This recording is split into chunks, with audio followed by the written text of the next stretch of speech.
Hello friends, मैं स्वागत करता हूँ डेली करंट अफेयर्स के इस सेशन में, जहां आप लोग को 3 अगस्त जो 2025 का करंट अफेयर्स पूरा डिटेल्स में बताया जाएगा। तो सेशन काफी इंटरेस्टिंग और इम्पोर्टेंट होने वाला है। इस क्वेश्चन को आप बताइए कि हाल ही में अपना घर पहल किस मंत्रालय द्वारा शुरू किया गया है। अभी इसके बारे में पूरा डिटेल्स में आपको बताते हैं।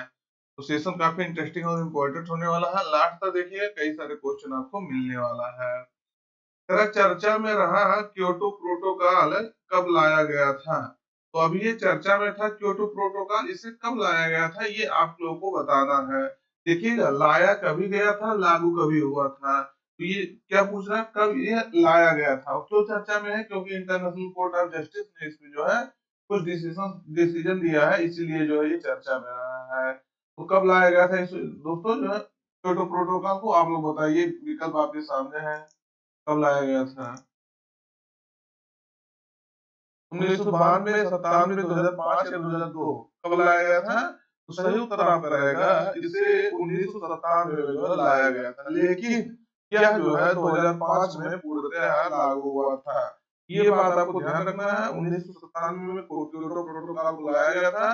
अभी क्यों जो है ये चर्चा में है, इसके बारे में देखते हैं क्यों चर्चा में है।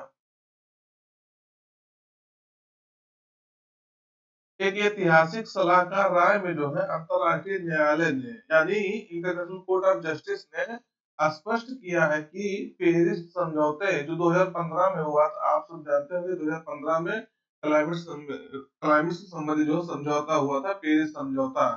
तो उस समय जो है पेरिस समझौता के प्रभावी होने के बाद भी क्योटो प्रोटोकॉल जो 1997 में आया था और जो 2005 में लागू हुआ था, कानूनी रूप से वैध और बाध्यकारी बना हुआ है। यानी ये पहला समझौता जो जो जो कानूनी रूप से वैध था और बाध्यकारी बनाया गया था इसको।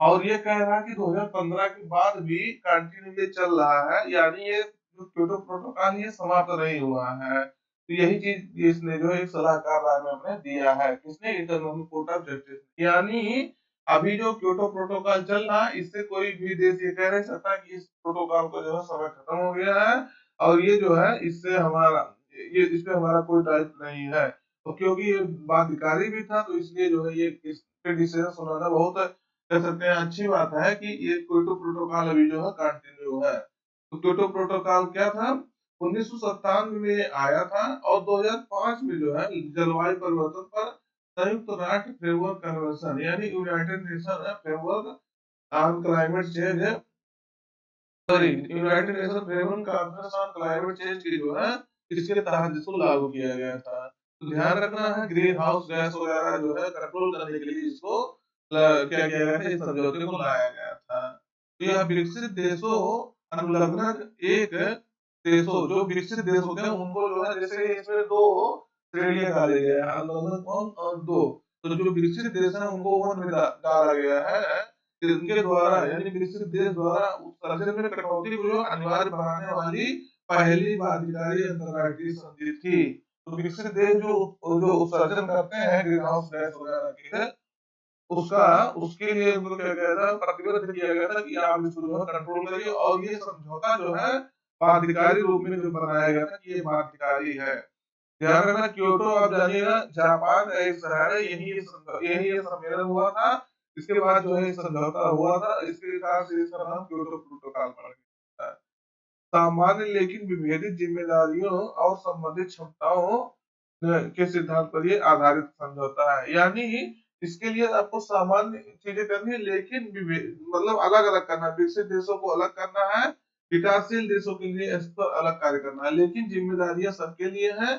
किसी के लिए कुछ ज्यादा है, किसी के लिए कुछ कम है, और जिस हिसाब से उनकी क्षमता है उस हिसाब से उनको कार्य करना है। तो ये चीज आपको ध्यान रखना है। इंपॉर्टेंट क्वेश्चन आपका बन जाएगा, क्यों, इसमें से कई क्वेश्चन बन जाएगा। पेरिस समझौता कब हुआ था, 2015 में, जो कॉन्फ्रेंस ऑफ पार्टीज 21 हुआ था, उस दौरान ये हुआ था। क्योटो प्रोटोकॉल कब हुआ था, 97 में हुआ था। कब लागू हुआ, 2005 में लागू हुआ, सॉरी, हाँ 97 में हुआ, 2005 में लागू हुआ। सही, बात सही है। दूसरा नंबर किससे संबंधित है, तो चीजें आपसे बता ही दिए। क्योटो का है, तो क्योटो अब जापान का एक शहर है। विकसित देशों पे इसको जो है बाध्यकारी बनाया गया था। तो ये सब आपसे जो है पूछा जा सकता है। तो क्योटो प्रोटोकॉल को अप्रचलित क्यों माना गया था, क्यों ये जो है बोला गया था कि जो है ये अप्रचलित हो गया।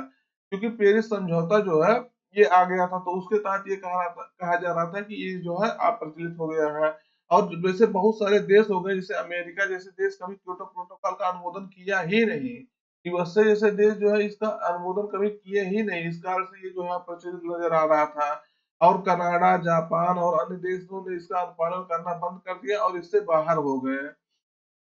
2020 से अगर इसमें देखा जाए, 2020 में इससे कोई तीसरी प्रतिबद्धता अवधि जो है नहीं निर्धारित की गई थी, नहीं तय की गई थी। तो यही सब कारण था जिससे ये जो है लग रहा था क्योटो प्रोटोकॉल क्या हो गया, अप्रचलित हो गया है। लेकिन ये जो है ऐसा हुआ नहीं है, अभी ये चल रहा है, तो ऐसा ही क्यों कर रहा है, इंटरनेशनल कोर्ट ऑफ जस्टिस कह रहा है।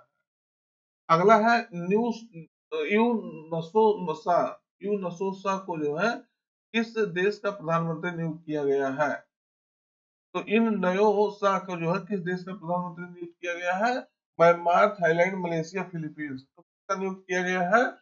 न्यू यू नो देखिए नाम इनका जो है थोड़ा अजीब है, यू नो न्यो शाह। तो कहाँ का नियुक्त किया गया है?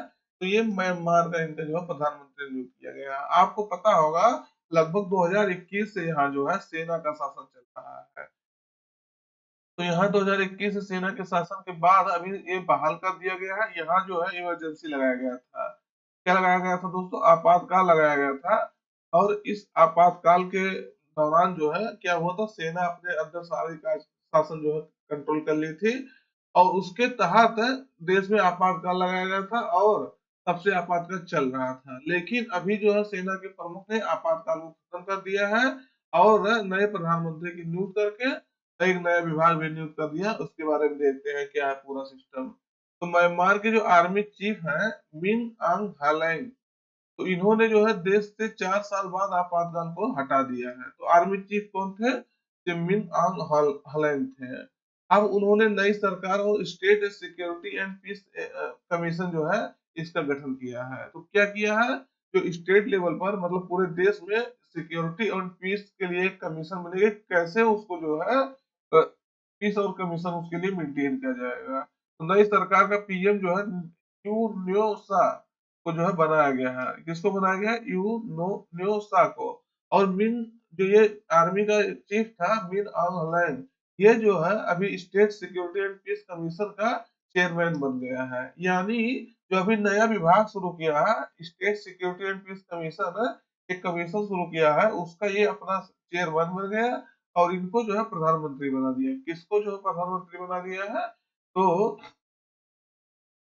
जो ये आपको बताया है न्यू शाह को प्रधानमंत्री नियुक्त कर दिया। तो ध्यान रखना अभी इसी वर्ष 2025 में यहाँ जो है इलेक्शन होने वाला है, लास्ट मंथ में, मतलब लास्ट ईयर में, ईयर के लास्ट में। तो ये चीज ध्यान रखना यहाँ, यानी सेना का शासन अप्रत्यक्ष रूप से कह सकते हैं समाप्त हो गया है। लेकिन यानी सेना का हस्तक्षेप पूरा रहेगा, क्योंकि इसी के द्वारा नियुक्त किया जा रहा है प्रधानमंत्री। लेकिन कुछ हद तक जो है यहाँ क्या कर दिया गया है, प्रधानमंत्री की नियुक्ति कर दी है और लोकतंत्र को थोड़ा बहुत बहाल कर दिया है। अगला कह रहा है हाल ही में अपना घर इनिशिएटिव जो है किस मंत्रालय द्वारा शुरू किया गया है? तो अभी ये आपसे बताना है किस मंत्रालय द्वारा अपना घर पहल शुरू किया गया है। बहुत बहुत महत्वपूर्ण पहल है। आपके एग्जाम के लिए तो है ही है, आपके जो है जनरल अवेयरनेस के लिए भी जो बहुत महत्वपूर्ण है, आपकी लाइफ के लिए भी महत्वपूर्ण है। अभी बताते हैं क्या है। तो कौन लॉन्च किया, कौन सा मंत्रालय से शुरू किया? पर्यावरण मंत्रालय, पेट्रोलियम और प्राकृतिक गैस मंत्रालय, स्वास्थ्य मंत्रालय या शिक्षा मंत्रालय? सही उत्तर आपका रहेगा मित्रों, पेट्रोलियम और प्राकृतिक गैस मंत्रालय ने जो है अपना घर पहल शुरू किया है। तो क्या है इसके बारे में पूरा देखते हैं, इंपॉर्टेंट होगा आपके लिए। तो पेट्रोलियम और प्राकृतिक गैस मंत्रालय ने राजमार्गों पर ट्रक चालकों के लिए आराम की सुविधा प्रदान करने वाली एक राष्ट्रीय पहल अपना घर शुरू किया है। यानी ये बात समझिए आप क्या कहना चाह रहा है। जो ट्रक ड्राइवर होते हैं वो, आप जानते होंगे, दिन रात रात भर जो है अपना ट्रक चलाते हैं, अपना वाहन जो है चलाते हैं। उससे क्या होता है, उनको कहीं आराम करने की सुविधा नहीं हो पाती है। मान लीजिए वो आराम भी करते हैं तो कहीं ऐसे इधर उधर जो है, मान लीजिए अपने ट्रक में ही जो है सो रहे हैं, तो जानते हैं ट्रक में इतना सुविधा है नहीं कि उसमें जो है बढ़िया सो पाए, तो उसमें कई सारी समस्याओं को उनको जो है झेलना पड़ता था। इसके लिए ये कहा गया कि जो ट्रक ड्राइवर है उनको क्या करना, राष्ट्रीय मार्ग पर कहीं एक सुविधा मिल जाए कुछ कुछ दूर पर, जिससे क्या हो सके वो कहीं जा करके आराम कर सके, वहां जो है सोच सके। हो सकता है कुछ इसका चार्ज कर दिए, लेकिन निश्चित रूप से अगर मान लीजिए थोड़ा इसका चार्ज करेंगे, मान लीजिए 20 रुपया, तो हर कोई चाहेगा 20 रुपया में जाकर के अपना 20 रुपया पे करे और रात भर जाकर के सोए आराम करे, वहां नहाने धोने सब का व्यवस्था रहेगा। देखते हैं इसके बारे में अपना घर पहल के बारे में। और तो ये जो है ट्रक चालकों के लिए विश्राम और संरचना योजना यानी आराम करने की योजना, लंबी दूरी की यात्रा के दौरान थकान, स्वच्छता और स्वास्थ्य को जो है ध्यान में रखकर शुरू किया गया है। जब लंबी दूरी की यात्रा करते हैं तो उनको आराम की जरूरत होती है, तो वहाँ ये जो है नेशनल हाईवे पर क्या कर सकते हैं, वहाँ विश्राम कर सकते हैं, आराम कर सकते हैं, और वहाँ स्वच्छ हो गया, स्वच्छता स्वास्थ्य सबका ध्यान रखते हुए ये आपको किया जाएगा, उपलब्ध कराया जाएगा अवसंरचना इंफ्रास्ट्रक्चर। सार्वजनिक क्षेत्र की जो तेल विपणन कंपनियों, जो ऑयल मार्केटिंग कंपनी है सार्वजनिक क्षेत्र की, पब्लिक सेक्टर की, उनके द्वारा जो है राष्ट्रीय और राज्य राजमार्गों के किनारे ईंधन खुदरा दुकानों पर संचालित किया जाएगा। तो ये चीज आपको ध्यान रखना है, जो पेट्रोल पंप होता है उसके आसपास कहीं इसको जो है क्या किया जाएगा, मेंटेन किया जाएगा, इस दुकान को वहां जो है ऑपरेट किया जाएगा वहां से। मतलब ये दुकानों को जो है, सॉरी, दुकान को नहीं, इस जो स्थान बनेगा विश्राम स्थल है, इसको वहां से मेंटेन किया जाएगा। तो निश्चित रूप से सरकार के द्वारा ये शुरू किया गया बहुत अच्छा पहल कर सकते हैं, तो ट्रक ड्राइवरों को जो है, ट्रक क्या उसमें जो है बस ड्राइवर भी ऐसे होते हैं या और ड्राइवर ऐसे होते हैं, तो उनको जो है उनके लिए सुविधा शुरू किया गया है।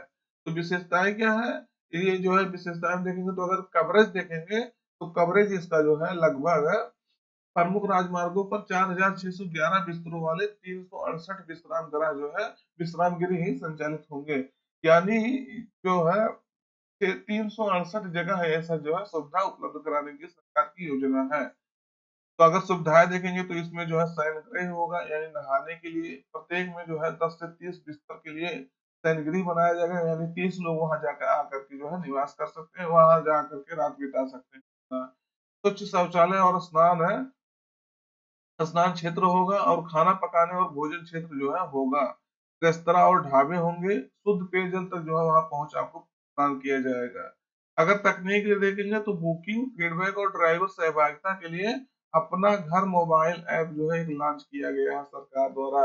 ये चीज आपको ध्यान रखना है कि इसके लिए आपको ड्राइवरों के इसके बारे में पूरा जानकारी देने के लिए अपना घर मोबाइल ऐप सरकार द्वारा लॉन्च किया गया है, पेट्रोलियम मंत्रालय द्वारा लॉन्च किया गया है। इससे क्या होगा, अपना घर मोबाइल ऐप आप डाउनलोड करिए, आप जिस रास्ते जा रहे हैं वहां कहाँ कहाँ ये सुविधा आपको फैसिलिटी मिलने वाली है, ये पूरा अपने घर मोबाइल ऐप पर जो आपको बताया जाएगा। निश्चित रूप से ये कह सकते हैं बहुत अच्छा पहल है। ड्राइवरों को ध्यान में रखते हुए, जैसे क्या होता है वो रात भर गाड़ी चला रहे हैं, मान लीजिए ट्रक चला रहे हैं, अगर मान लीजिए वो आराम नहीं करेंगे कहीं, जब उनको कहीं माहौल ही नहीं है आराम करने के लिए, तो कहाँ करेंगे, तो गाड़ी चलाते चले गए। अब क्या होता है कई बार इस नींद की वजह से एक्सीडेंट हो जाता है। मान लीजिए एक ट्रक वाला तो अपना है, ठीक है, एक्सीडेंट कर दिया, एक लोग उसमें जो है घायल हो, कुछ सामान नुकसान हुआ। मान लीजिए एक ट्रक वाला है, ये बस वाले से ले जाकर के भिड़ गए दोनों। सोचिए बस में कितने यात्री जो है सवार होते हैं, कितनी जो है नुकसान का सामना करना पड़ेगा, कितने जो है लोग इसमें जो है घायल होंगे। तो इस सबको ध्यान में रखते हुए निश्चित रूप से जो है ऐसी पहल शुरू करना चाहिए कि अगर कोई ड्राइवर चाह रहा है कि हाँ हम आराम कर लें जो है 2 घंटे 4 घंटा, तब उसके बाद जो है अपना ट्रक है, तो इससे क्या होगा, उनको जो है, उनको जो